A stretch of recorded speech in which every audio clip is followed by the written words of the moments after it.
Welcome to the Women in the Arena podcast, a platform dedicated to honoring America's women veterans who dare greatly in all aspects of life. I'm your host, Sarah Scully. At Women in the Arena, we harness the power of storytelling to illuminate the human experience. Through authentic narratives, we honor the resilience, authenticity, and leadership of women who have served our country. Our name, Women in the Arena, pays homage to Theodore Roosevelt's legendary speech, The Man in the Arena, recognizing the remarkable contributions of women in traditionally male-dominated domains. Welcome to this episode of the Women in the Arena podcast. Today we're thrilled to speak with the Honorable Dr. Kimberly A. McClain, a dynamic leader with over 30 years of experience spanning academia, defense, and public service. Dr. McClain's career includes 29 years in the Air Force. She now serves as Assistant Secretary for Congressional and Intergovernmental Relations at the United States Department of Housing and Urban Development. In this episode, we'll discuss her current role, where she's driving initiatives to make housing more affordable, safe, and accessible for all Americans. Don't miss this insightful conversation with an extraordinary woman. Stay tuned. Dr. McClain, welcome to the Women in the Arena podcast. We're so glad you're here. You are a very, very busy woman with your hands in lots of amazing things, which we're going to get into today, but I want to start with my gratitude that you're here. We can't wait to hear about your experiences and also your insights with some of the current work that you're doing. Let's kick it off with the toughest question, which is tell us about yourself, where you're from, your origin story, however you want to take it so our listeners can get to know you better. Oh my gosh, that's always the hardest question. Where are you from? Tell me about yourself. Yeah. I am born and raised Rockford, Illinois. The daughter, single, actually, I'll just say, I'm really fortunate. Both of my parents were absolutely amazing. My father was Navy, and my mom was not. She actually stayed at home for a long time, and so I'm actually the oldest. I have one younger sister, a younger brother who's substantially younger than me, so I think it's kind of a trend because it's the same thing with my kids. What about it? I guess I'm like every other Midwest kid. I never thought that I was going to leave Illinois, and then lo and behold, it came time to go to college, and I tried to go as far away as I could and went to Texas, and never moved back home, but had just a life full of adventures, and it's been fun, it's been scary, but I wouldn't change it. Absolutely. I wouldn't change it for anything. Absolutely. So, tell us about how you got on the path to a career in service, because your whole career has been centered around service, whether it be through the military or through other endeavors. So, was that something that you were born seeing yourself doing, or was it something that kind of was just things fell into place and then you started on that path and never looked back? I would say it really is born out of my upbringing. Mm-hmm. My dad, after he got out of the Navy, he and my mom moved into this small house on Cole Avenue. It wouldn't make a difference to any of your listeners unless you're from Rockford. Somebody will be. Somebody will be. Go Rockford, go Rockford. But one of the things that I remember, even I was really, really little, probably about 5 years old, some of the kids were out playing in the streets. And I remember my dad going outside and, doing whatever it is that he did and came back in. And it's just his being present in the community and being part of it. And that really, he continued that level of service, even when he went on to do other things. And as his career grew, he was on the board of a child care center. And he always made sure that he was present with the child care center. He was always doing community service, like Kiwanis every pancake day. I probably floated away on pancakes, if that's even possible. But seeing that and just being raised around that without ever having to say it, but that implicit, because you're blessed, you have a responsibility to go back and help others. Mm-hmm. It doesn't mean that you have that even if you don't have money, it's just, do I have my time and my energy to go and help somebody else who may not have that? And so I saw that in my father. I saw that in my grandparents. And so that really kind of set the stage, whether I knew it or not, to begin service. My dad would always tease me, and I would get grounded, believe it or not, for trying to save the world. I remember being grounded when I was in high school. Really, it happened. So one of my good friends got sick, and my parents let me go to the hospital to sit with her, and they had to ground me to make me get some sleep. Yeah. That is the weirdest thing. Most people get in trouble for going and doing things that you're not supposed to do. Yeah. They had to ground me to make me go to sleep. And so, you fast forward that to a career in service. Never would I have thought when I entered the Air Force in 91, that really was the big start of service. Being a fifth generation military member, I knew that my grandparents and their grandparents served. I always knew that. And I always knew about my dad's service. But to be in and then really begin to live that life of service and putting something in people that you will never know, their needs above yourself, knowing that, I'm willing to give my life for anybody because it's the right thing to do. That it becomes a very humbling experience to have with someone. And so, you just experience it, and you learn along the way. I will tell you, when I first started, one of my biggest things, I remember I got to my first base at Dyess Air Force Base, Texas. This was after I finished training, and my birthday came around. I was like, oh, it's my birthday, I'm going to take off. Everybody gets their birthday off, right? That's what we do. No, we didn't. So thank God for an understanding boss. He really, I guess he must have seen something in me that I didn't see, that I didn't even see in myself, because he still made me come back in to work, because birthday or not, you still have to work. But he could have taken a lot of different paths. Instead, he chose to use it as a teachable moment. And so that just kind of continued on throughout my career. And so while I never thought, that I'd be sitting here, as one of your assistant secretaries for HUD, it's the biggest blessing of my entire life. I would say it's kind of that I can see now that I look back and, I listen to your questions, it's really kind of that culmination of your life's work. And, being surrounded with people throughout your life journey. Some there for a long time, some, short periods. They're really the ones that really kind of put those little footprints on it, encourage you to serve in whatever way. And so it's just, it's just been a part of my life journey. I've been so blessed. So going back to your career in the Air Force, how many years total? Ooh-wee. 29 years, 10 months, and 2 days. So I knew it was not that I was counting. Yeah, I knew it was 29 years, but I was like, I have a feeling everybody can do like the day, months, all that. So we could spend all day talking about your various assignments, but if you had to pick one or maybe a couple, what has been the most interesting or in your mind impactful that when you look back on your military service really just stands out? Wow. I would say there's kind of really three big assignments that really changed the trajectory, if you could say that 10 times, of my life. If you can't, don't do it. One was I was assigned to fly E-3s at Tinker Air Force Base in Oklahoma. Had never been to Oklahoma. That was not a thought in my mind. No.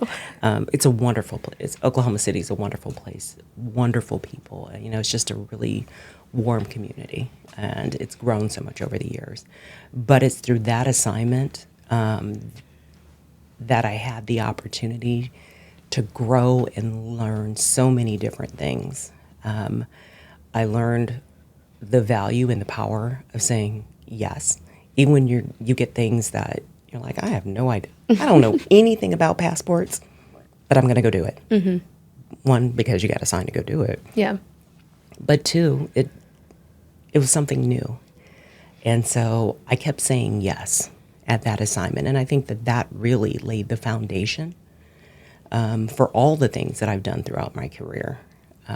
And then I fast forward that because I said yes to processing passports and taking a suitcase full of passports to DC to be processed for presidential support mission that we were flying.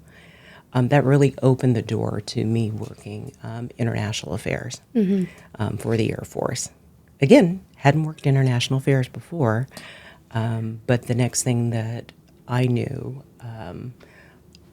I'm there working it.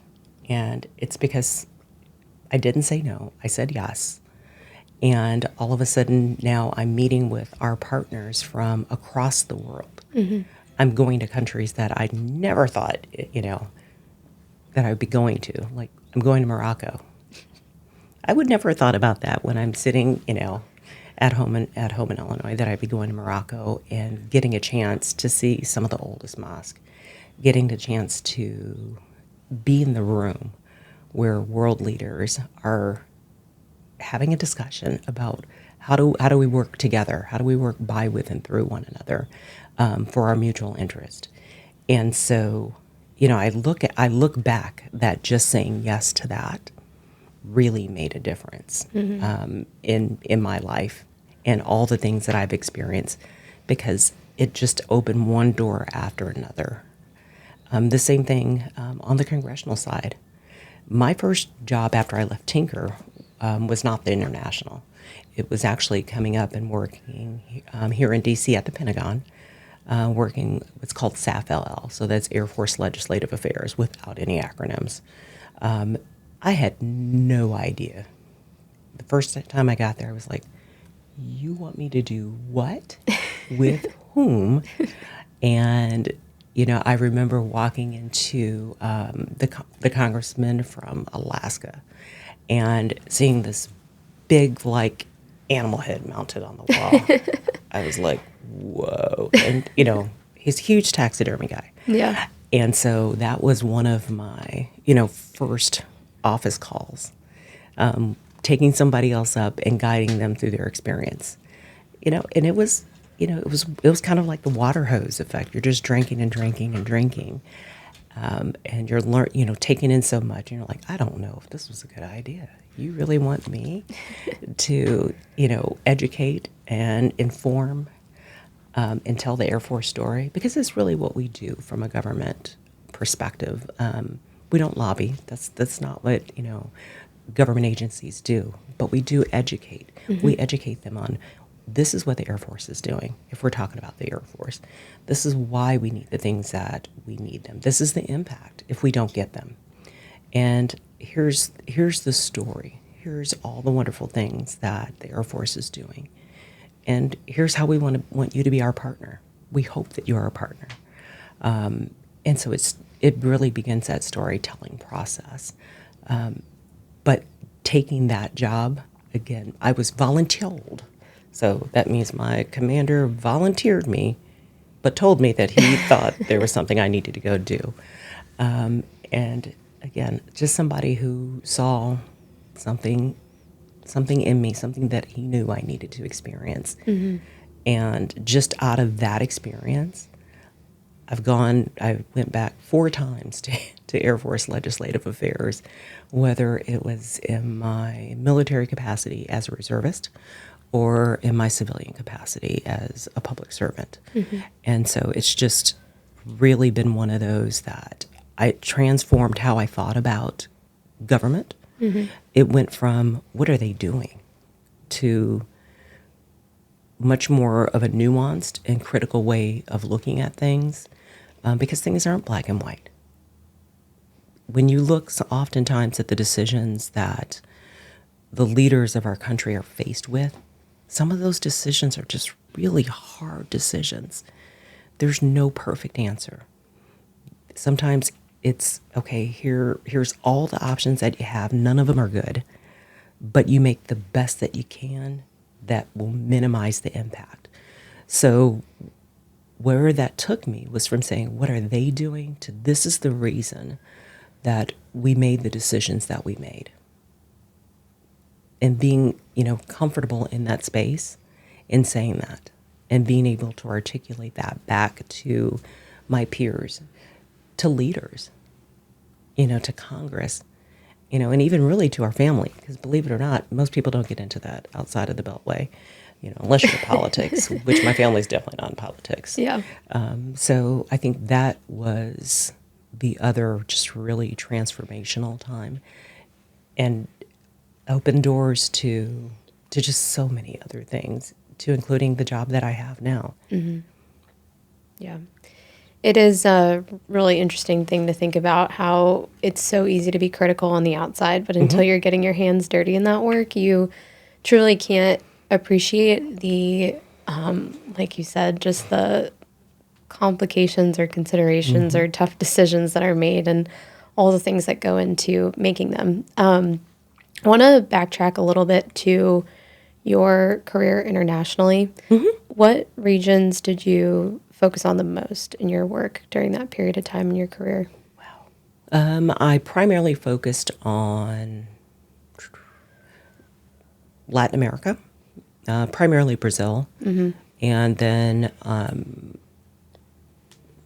some countries in Africa. There's about, well, I'm not going to do how many math because we won't do math in public, but primarily some of the countries in Africa, your Portuguese-speaking countries, and the reason for the way that it was established in ties to Brazil, and it's because of the commonality in language, as well as a couple of countries in the north. So it's an interesting journey. Every country is very different.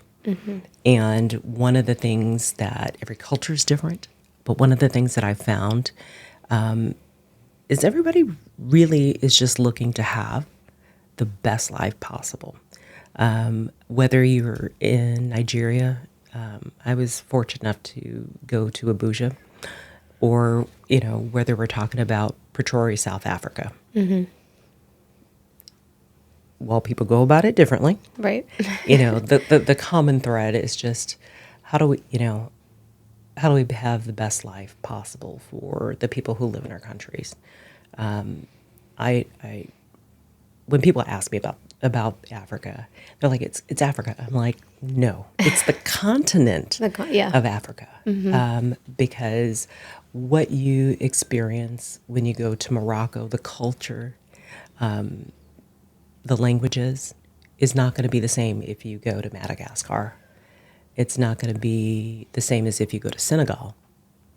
And so just really learning to embrace how very diverse a continent like Africa is really brings kind of a new and different perspective, or at least it did for me.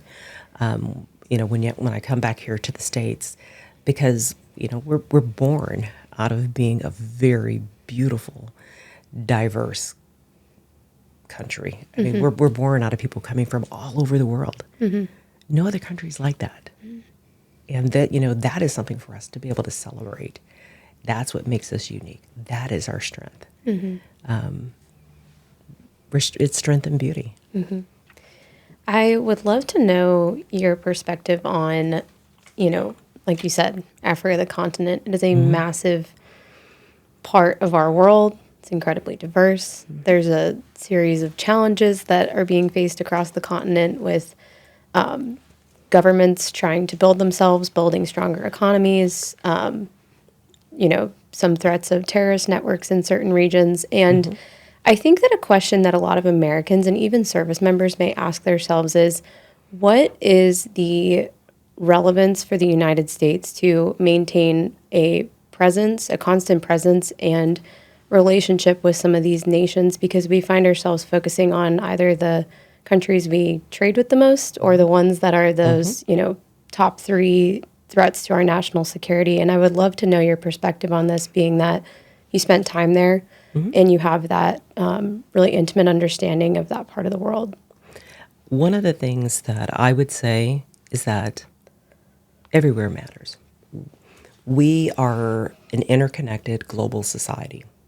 What happens and what impacts one community in, say, Ghana, ultimately can impact back here in the United States.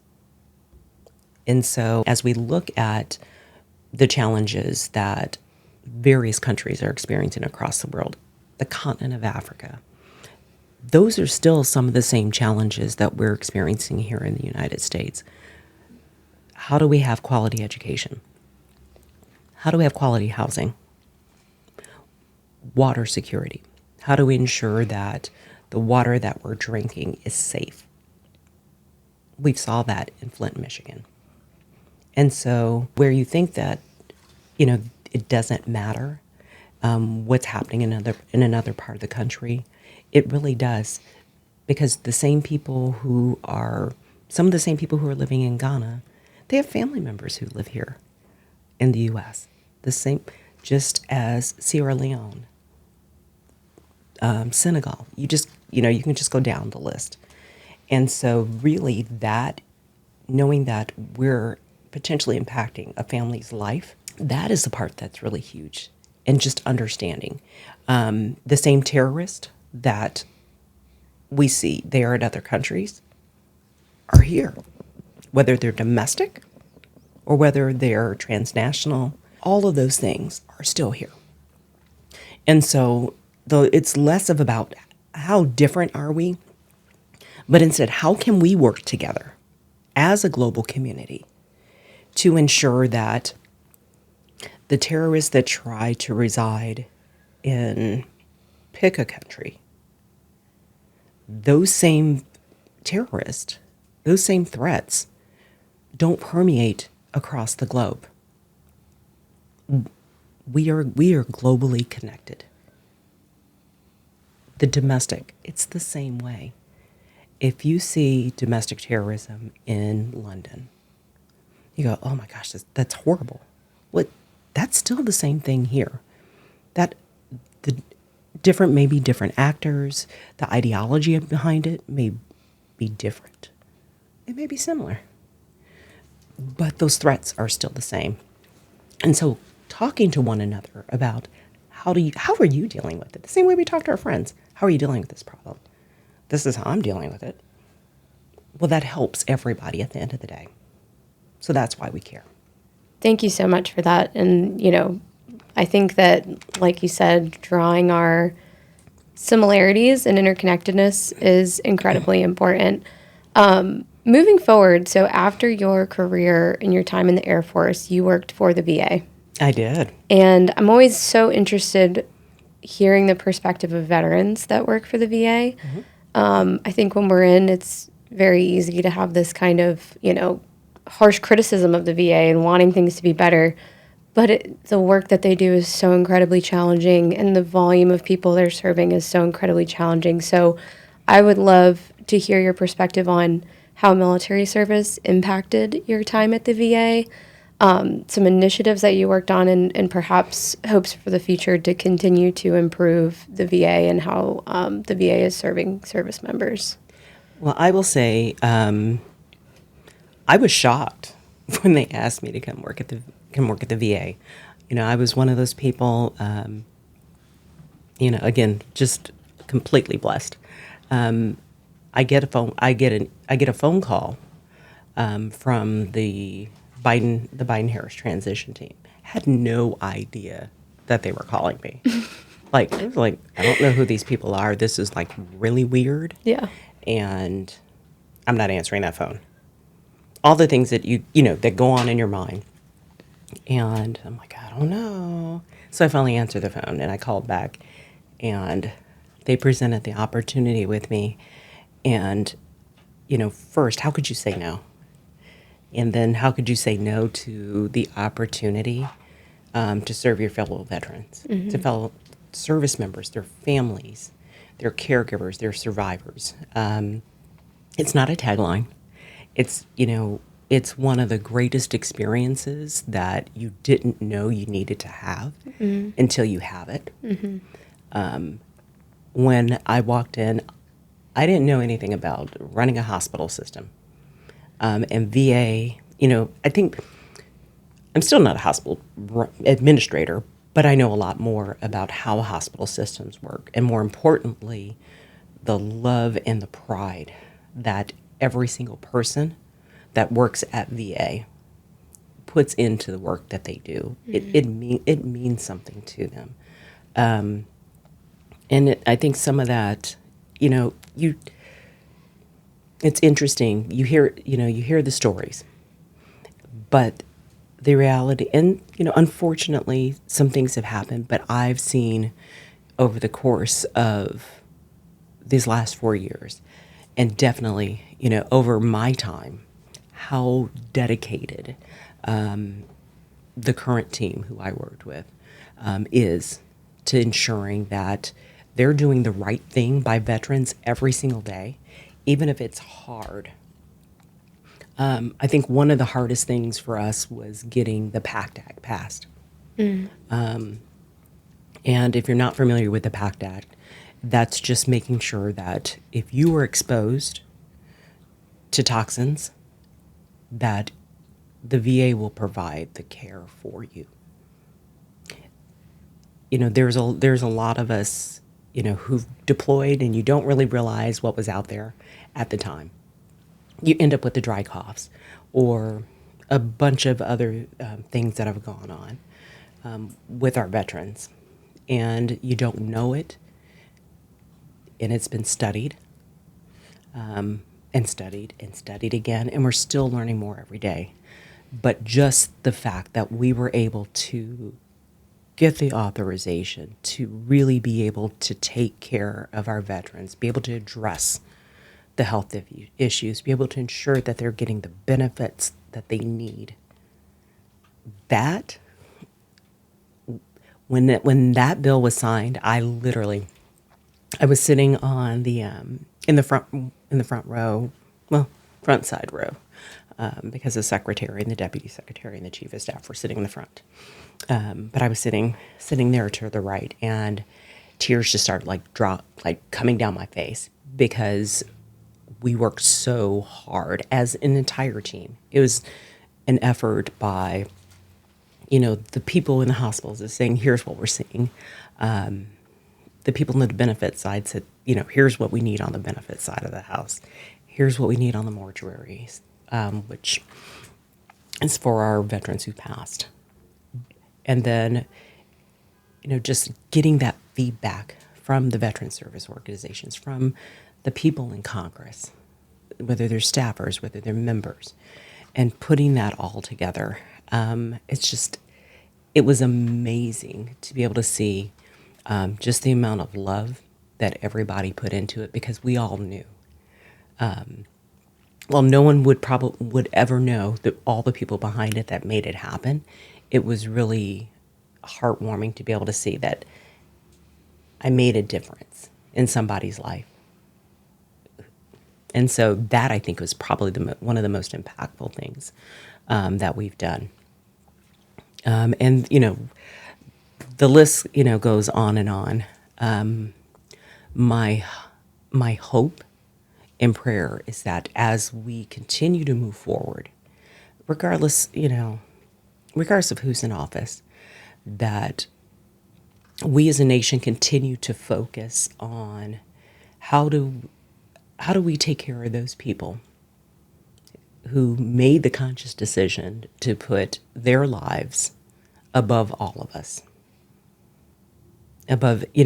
for us, for anything. So that's kind of my hope, is that we look for more and more ways. Like, how do I help ensure that no veteran, no military member and their family is housing insecure, is food insecure?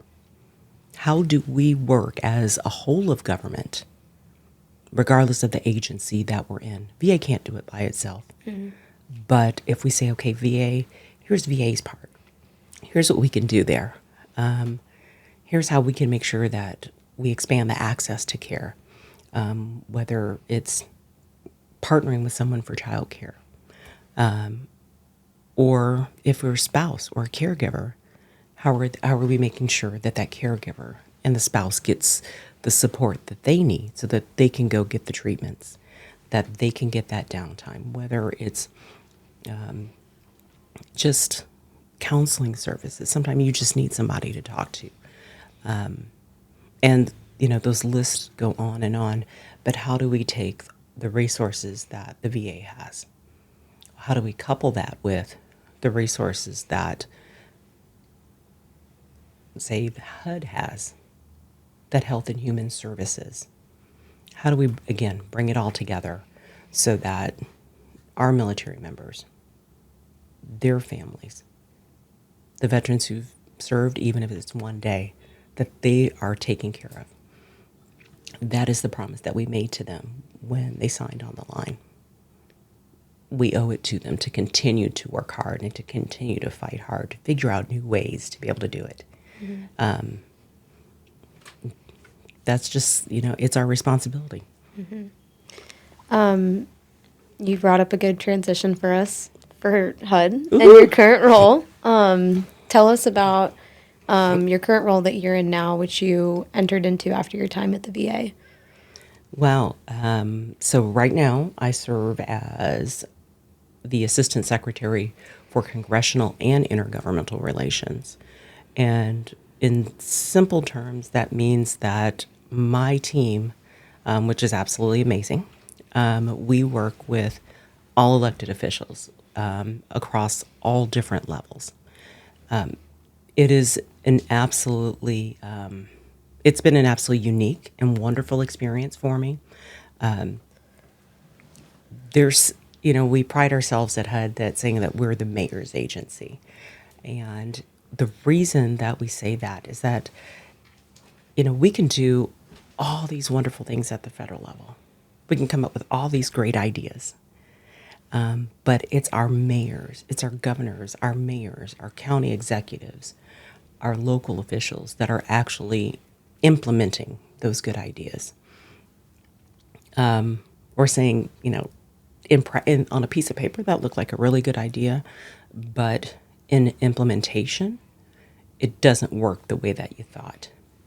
And where I'm uniquely situated right now is being able to go out and be a part of communities across the United States, to get that feedback from our mayors, to get that feedback from the people in the communities to say, we love it we love this program, or we love this, or we don't like it, and we just need you to tweak it, and this is some things that would make more sense, and it would be easier to use if we did it. And so that has been like one of the most phenomenal things that I've been able to do. I mean, what people don't realize is that HUD builds communities. We're also a banking and financial services sector. We're almost at $6 trillion when we look at our Ginnie Mae Corporation, which is part of HUD. We have about 38% of the global market share for mortgage-backed securities. We are the backers for loans like VA loans, FHA loans. And so when you start to look at what Ginnie Mae does and what FHA does, you're like, whoa. People are like, okay, so what? Really, so what? So what is that, yes, we take care of the most extremely poor individuals. But on the other end of it, there's average working, everyday public servants, people like me who worked at McDonald's.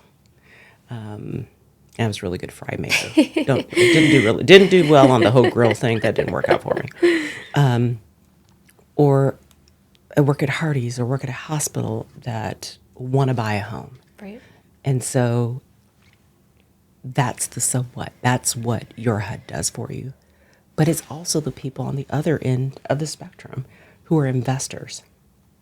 And so understanding and helping everyone understand that we're here to serve and support everyone, whether you're on the wealthier side or whether you're just at a bad spot in your life and you need help.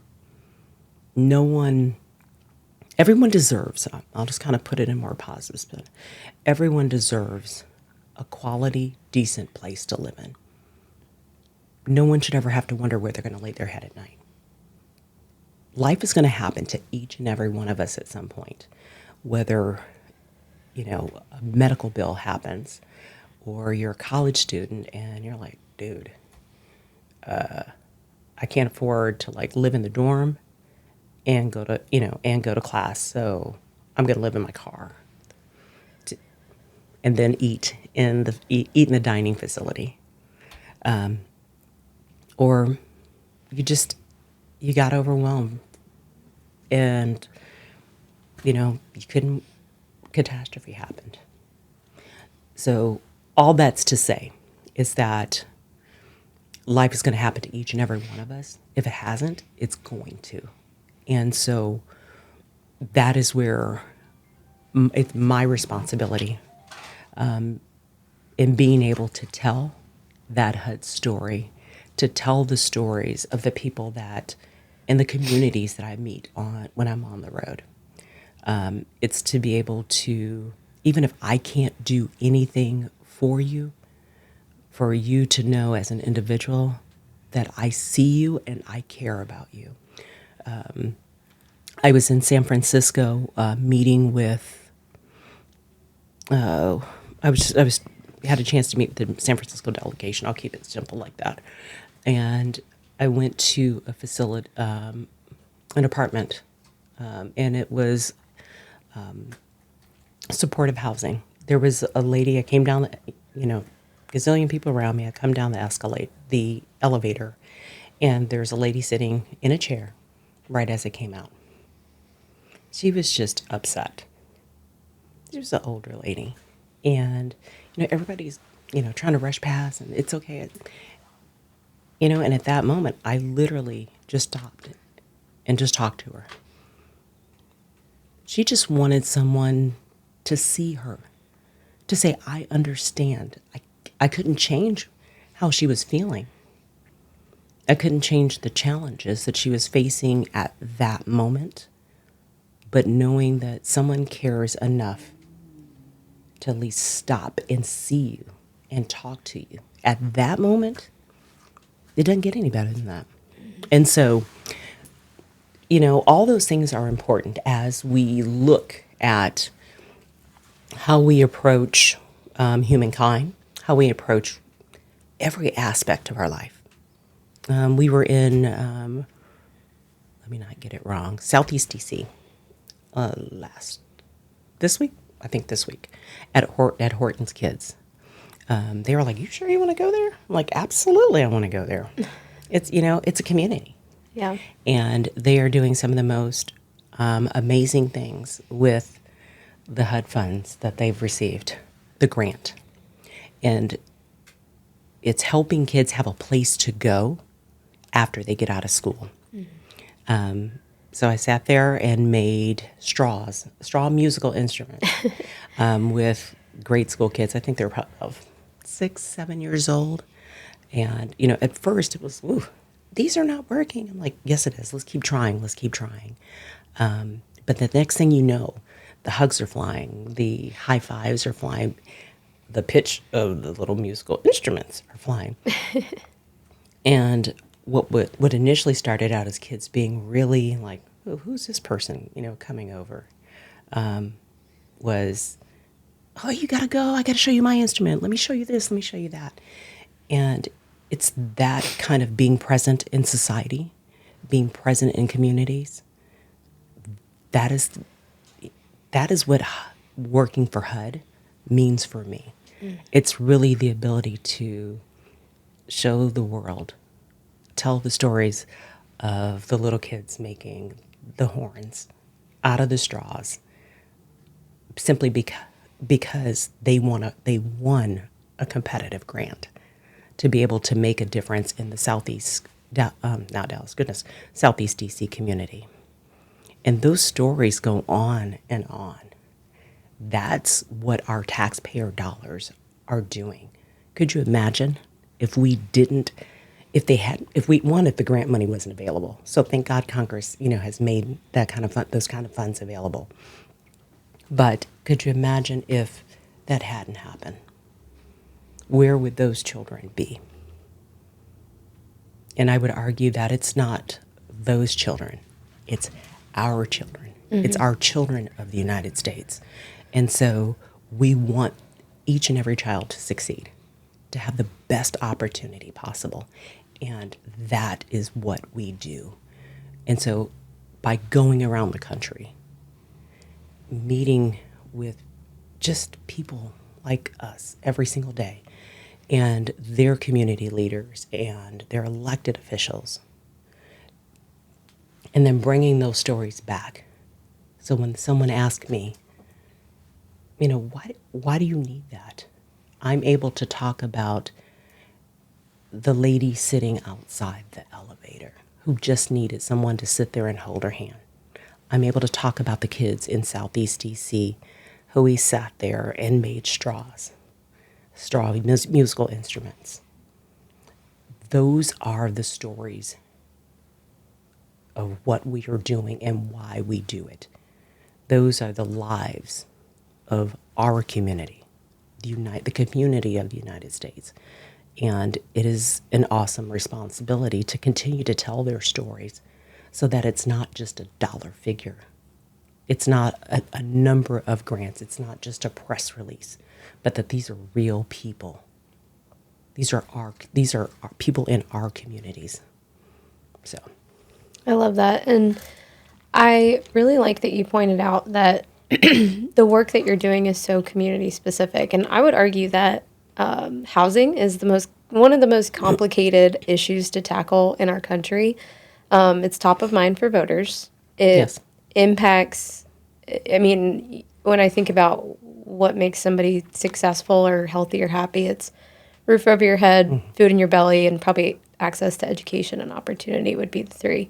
But the problem and the issue itself of housing is community specific, and there's no one size fits all fix to fixing the inventory of housing, the affordability of housing, and then housing programs that keep roofs over people's heads.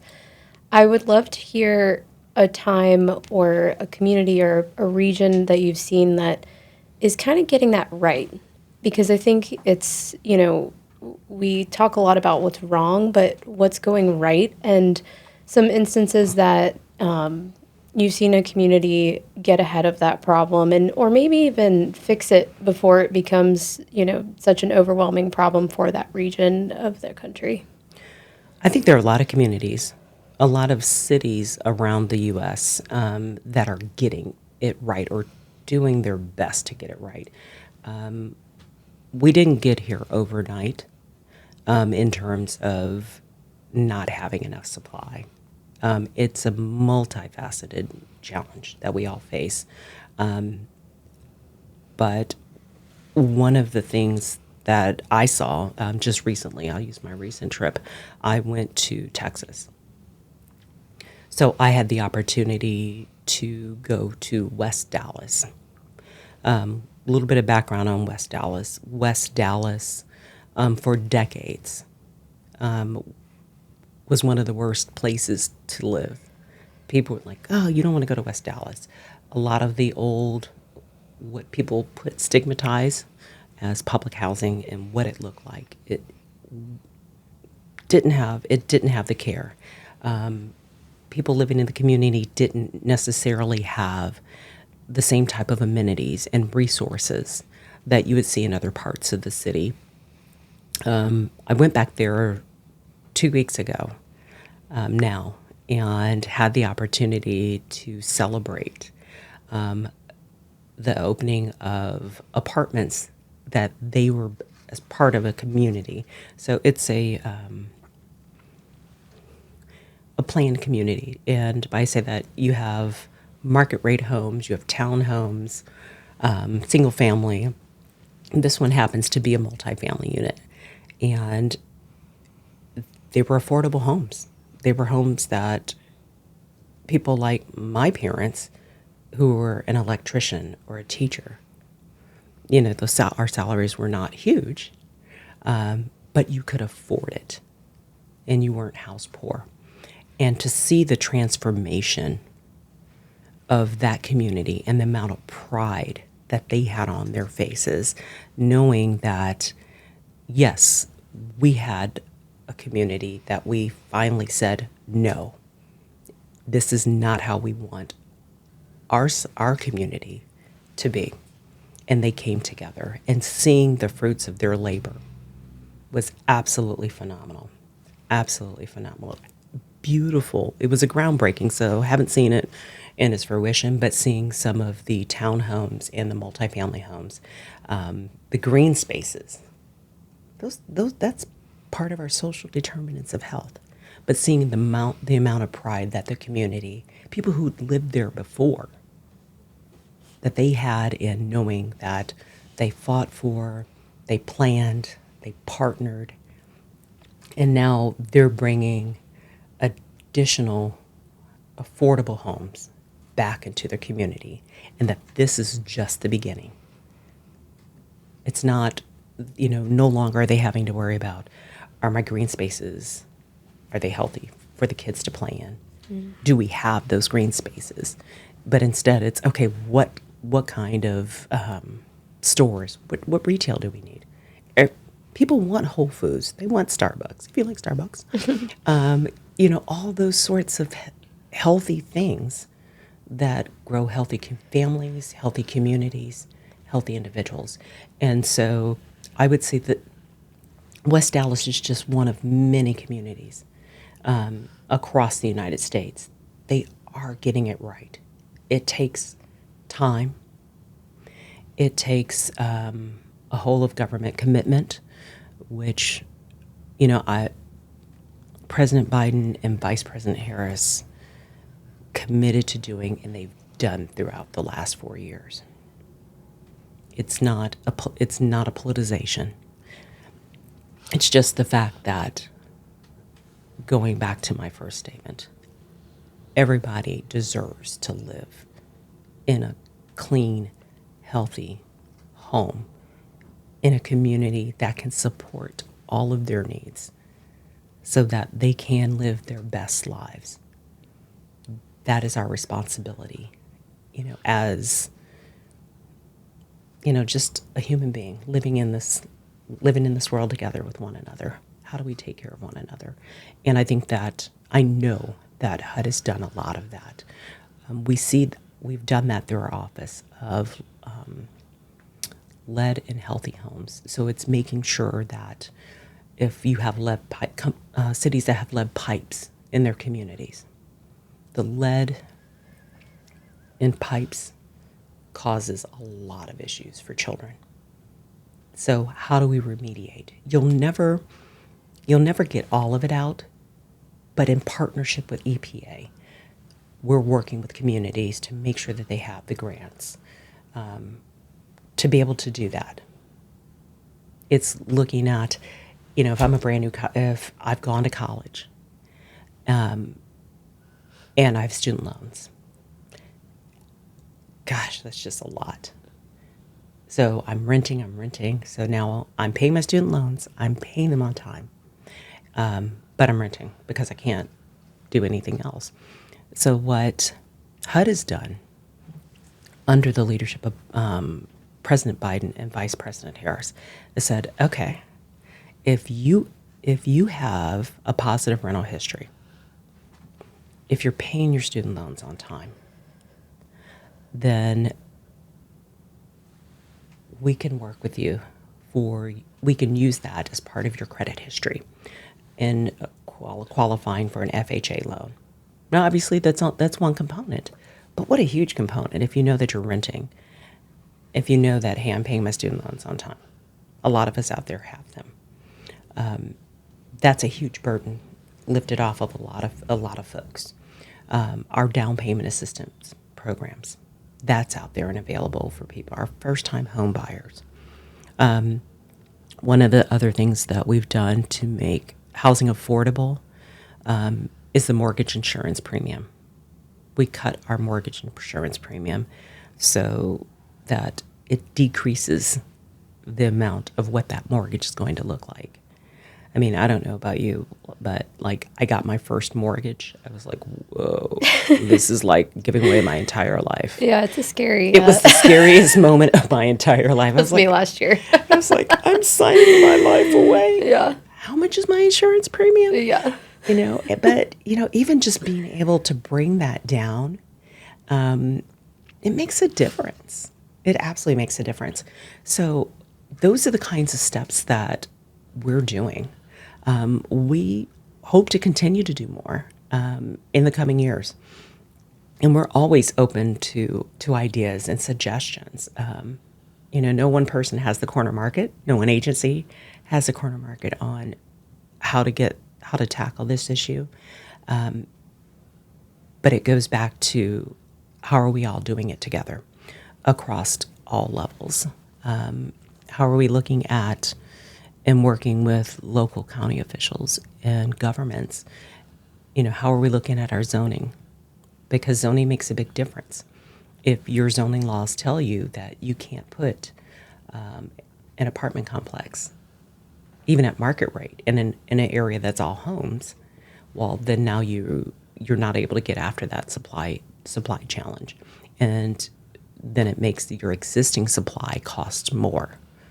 It's a simple supply and demand, and so our goal is just to continue to look for new and creative ways to work with our partners to be able to get after the supplies. I think this is a question that lots of us have wrestled with, but for the everyday average American who's going to work, not working in government, living their life, and again, like most of us, living in cities or towns with a housing problem, homelessness problem, how do we get involved behind this issue, have an active role, get involved with our communities, get involved politically to help fix the problem? Because I know for me personally, I live in I like to call it a big town, small city in the Southeast, and the housing prices it's like this everywhere, but it's like you can't even believe how much a 1-bedroom, 1-bath apartment costs, and how zoning laws are restricting building in certain areas. There's, only grocery stores in certain neighborhoods. There's just all of these things that are just clear barriers. There's, feels like every month there's more homeless people in the community, and you want to feel like you can have a tangible way to give back, to fix it, to get involved. Would you have any advice for those of us that may not be as intimately connected to the issue, but feel passionately about impacting it in our communities? Couple of ways to get involved is really, it's at that local level with some of the nonprofits that are there that are trying to meet people where they're at. There's people that go to work every day who, okay, I'm going to work every day, I'm paying my rent, or I pay my mortgage, whichever that is, but they can't put food on the table. And so there are nonprofits out there that say, okay, we can meet that need. It's getting involved with those types of services, and I think that makes a difference. And it's not even just food. It could be any aspect, and sometimes even if it's dealing with people who are unhoused or chronically homeless, it's going out and something as simple as feeding a meal or volunteering to unpack some of the donations. That makes a difference in people's lives. From an advocacy perspective, I think part of it is it's understanding or trying our best to understand what those issues are. Going to our city council meetings, or whatever that local structure is for where you live, and being a part of those discussions, raising the issue that hey, we have people in our community that are suffering. How can we help? Being homeless is not a crime. Again, life just happens to people. Nobody chooses to be homeless. Something has happened in their life to bring them to that point. So sometimes we're being that voice just as an individual and saying, I see the same person every evening. What can we do? Can we use the vacant retail store? Sometimes there's a lot. Can we use that place? What are those options that we can provide as a community support to people? That is where it starts. It's helping, and it's being that voice. Sometimes it's educating our elected officials to say, this is what we're seeing. We can't build because our zoning laws don't allow us to build, or they limit us in this way. These are our ideas on how to fix that. That is how, at the individual level, you can do that. Thank you for that. We're close on time, so I want to just ask a few closing questions about you as a person. So getting all the professional, endeavors and, big, heavy topics that we've talked about. Tell us about your family and just how you spend your days and what makes you you when you're not out there solving some of the biggest problems that our country is facing. Oh my gosh. I have an amazing family. Married to a wonderful man, 17 years. Woohoo. 17 years, 4 kids, 3 dogs, no goldfish. I haven't gotten to the goldfish thing. Maybe we'll get there. And so, when you ask, like, why do you do what you do? How do you deal with it? A lot of people ask that, like, at the end of the day. I'm like, I do what I do. One is because I just genuinely care about people and making their lives better, and leaving this space a little bit better than when I found it.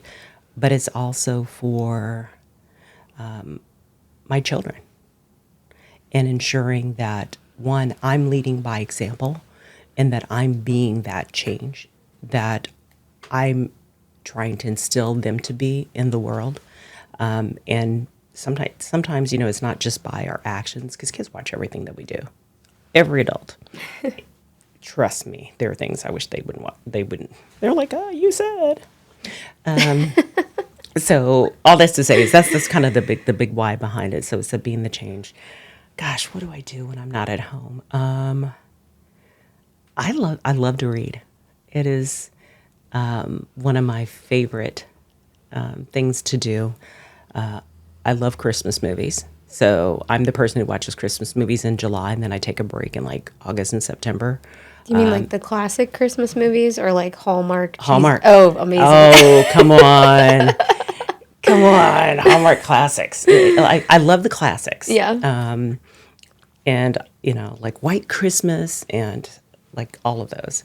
But like I really like the cheesy Hallmark movies because every theme is the same. It's just the character is a little bit different, or it's the same person, but they're playing a different character. Absolutely my favorite. So I love watching cheesy movies. And so that is absolutely fun. I love to garden, believe it or not. I think I've killed all my plants this year just because I haven't been home. But I like the gardening because it's nice. You go out and you're like, put your hands with gloves in the dirt, and you're like moving it around. It's like this big deal, and you can like watch it grow until you get bored, and you're like, okay, I'll come back in 6 weeks because there's nothing going on other than having to water it. Yeah. And you get a sprinkler, and the sprinkler waters it. So then what are you doing? But that's kind of the me outside. I tell people, I'm the person that walks around with shorts, flip-flops, a t-shirt, my hair in a ponytail, and absolutely no makeup. And just, that's like the real Kim. It's, it's the no pretense. It's when you come over, I'm trying to feed you or trying to give you something to drink. I'm like, you sure you don't want anything to eat? You sure? So, that's the good part of life. Just, being still. Nothing's better than that, other than having a Diet Coke while you're being still. I'm just saying. If you're being really crazy, you can get like the oat milk Breyers ice cream and then plop that into a cup of Diet Coke. A Coke float. Oh, I love Coke I know. floats. Oh my gosh. They're so good. That is like the biggest treat in the world. Yeah. I got an ice cream maker this year, and having Coke floats at home and root beer floats at home, that is, just invokes a certain sense of joy. Oh my gosh, there's just nothing better. It just takes you back. And if you do the orange pop, I'm going to call it pop because I'm a northern girl. Yep. But if you do the orange pop and you put vanilla ice cream in it and you're being really bad because it's not the oat milk ice cream, you turn around and then you have like this dreamsicle. Yep. Oh my goodness. Now that is like a perfect evening. And then you pop some popcorn as you're watching Hallmark, of course. Hallmark Christmas. Let's make sure we're all in one spot. So I love that. I have a new one to try now. Never even thought about orange. Oh, you absolutely have to. Orange Crush. I don't care what flavor, whatever brand you want to do of orange. I'm an Orange Crush girl, but Orange Crush or Sunkist, they're kind of the same. Okay. Oh, it's the best. Yep. Not too much pop though, because otherwise it makes it mushy. Mm-hmm. Okay. We have our homework to do, and we get back some floats. Okay, so the next time I talk to you, you're gonna have float. Yes. We'll have the float experience. Yes, exactly. Okay. Exactly. Post it to your Instagram like all of us good foodies do. Exactly. Okay, our closing question. The mission behind this podcast is illuminating amazing women, their stories, their contributions, their insights, and as one of our women in the arena, somebody who is out there every day, advocating for their fellow citizens, living a life full of service and Coke floats and family and all the good things, we want to know who your woman in the arena is, and a woman in your life who has inspired you to either lead a life of service, authenticity, be yourself. Can be somebody that that you see every day, or it could be someone that you've admired from afar. Is there somebody top of mind for you? Oh my gosh. I grew up around so many strong women. And, my mom has the backbone of steel and will say, "You got it. Okay." And she just goes on. So she's always an inspiration to me. I have an amazing, circle of women family members, women friends. I think professionally, someone who has just really impacted me and really solidified in recent years, like the why, the human connection of why. And, I knew it was there. And my husband would tease me and say, "You're trying to save the world." I'm like, no, it's this one person. And that is Secretary Marcia Fudge. I watched her for years when she was in Congress. I watched her, even, as she transitioned from Congress to her role at HUD, and then having, and all the things that she fought for on the Hill and throughout her 54-year career. And the one thing, I'll kind of back it up. So I was just absolutely floored and honored that I got the chance to go work with somebody I really admired as a human being. And then learn from and be guided by her. And, one of the things that she told me was just continue to be you, be authentic. It's knowing that it's okay to care that much, and that, being passionate about people, even the people who cannot do anything for you.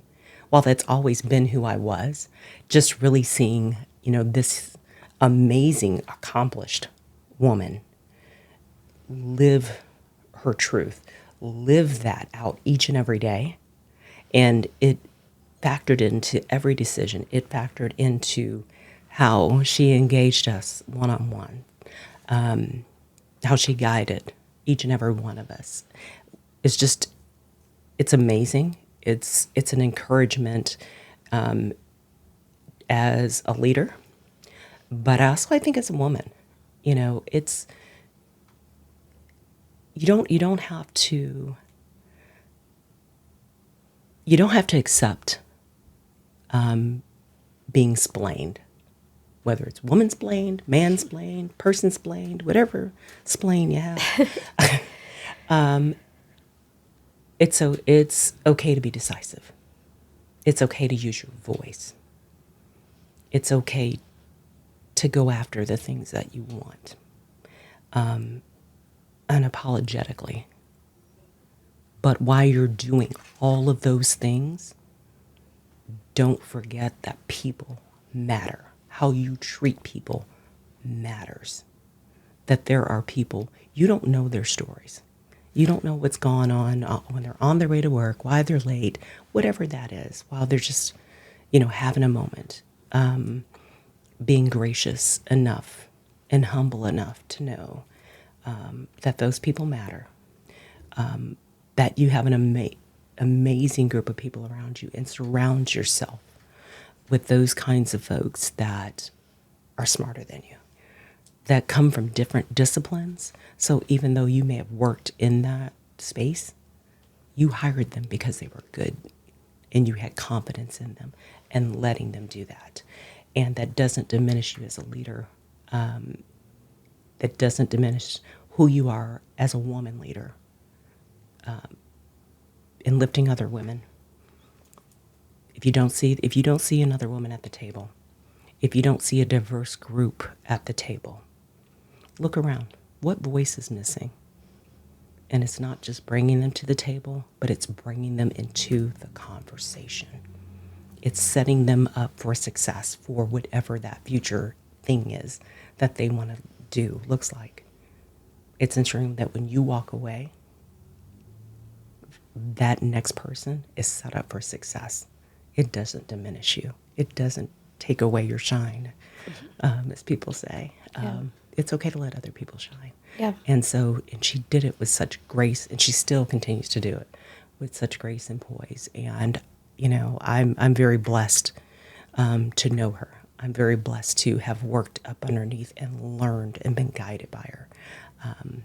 So I wish that for all women, and I try to be that for every woman that I come in contact with.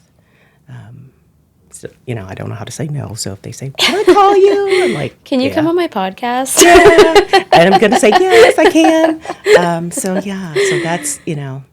that's the person that really, when I look at, who and where I'm at now, and, all the things that I look to do or maybe do in the future, she guides that.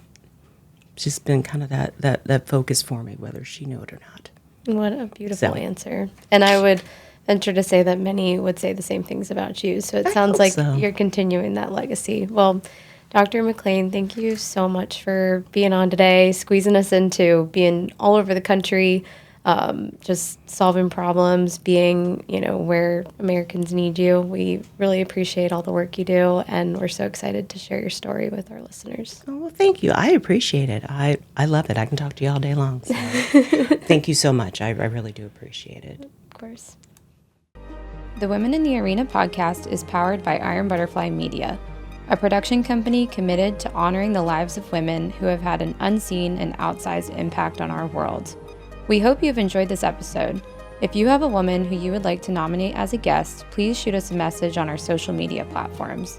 Be sure to subscribe and follow on Apple, Spotify, and YouTube. See you next time.